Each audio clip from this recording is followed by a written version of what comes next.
Look around your classroom. Same teacher, same lessons, same exams.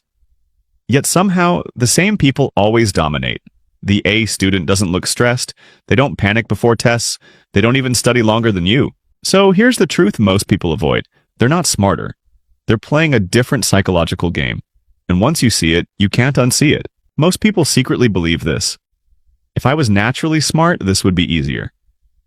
That belief feels comforting, but it's poison. Overachievers understand something early. Talent is a story weak systems tell themselves. The moment you blame genetics, you stop fixing behavior. And when you stop fixing behavior, results never change.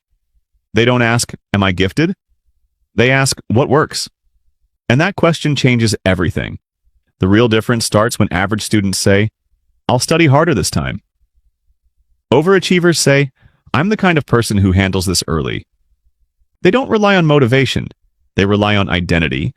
They don't try to be disciplined. They act in alignment with who they already believe they are. When studying becomes identity, effort feels natural.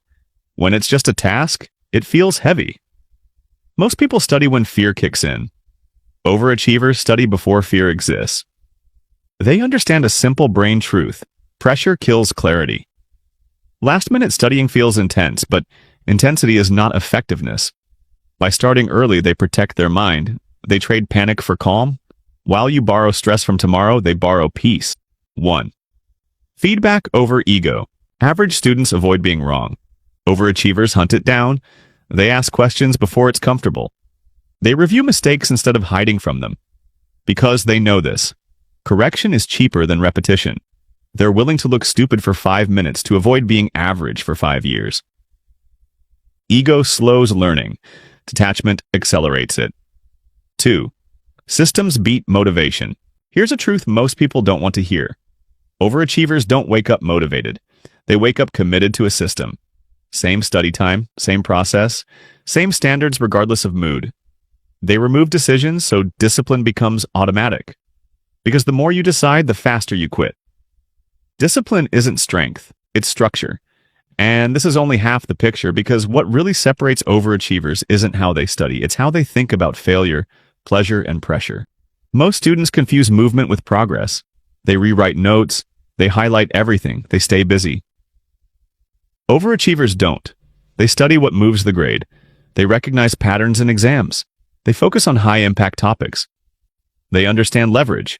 A small amount of the right work beats a large amount of random effort. Busy feels productive.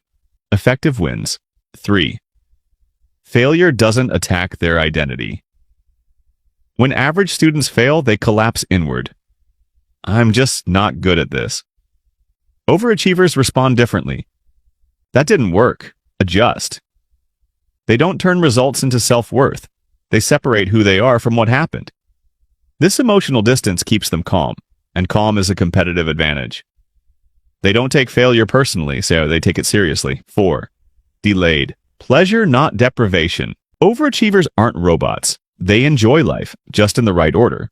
Work first, reward second. Not reward to guilt to panic work. By controlling dopamine, they protect consistency, and consistency beats intensity every time. They don't rely on bursts, they build momentum. 5. They trust the process under pressure. When exams approach, most people panic. Overachievers get quieter. Why? Because confidence isn't loud, it's earned. They've already done the work. They've seen the system succeed before. Self-trust is built through kept promises, not hope. Pressure doesn't scare them. They've practiced under it. Timed sessions, simulated exams, real constraints. So when the real moment arrives, their body recognizes the environment. Stress paralyzes the unprepared, it sharpens the trained. Overachievers are not special. They just stop negotiating with themselves. They don't wait to feel ready. They don't wait for motivation. They don't wait for confidence. They act first. And once you understand this, you realize you don't rise to the level of your intelligence. You fall to the level of your systems. If you want to become an A student, don't ask what they do. Ask how they think, then start behaving like that person before it feels natural. Which tip will you try first? Drop your choice below and let's start leveling up together.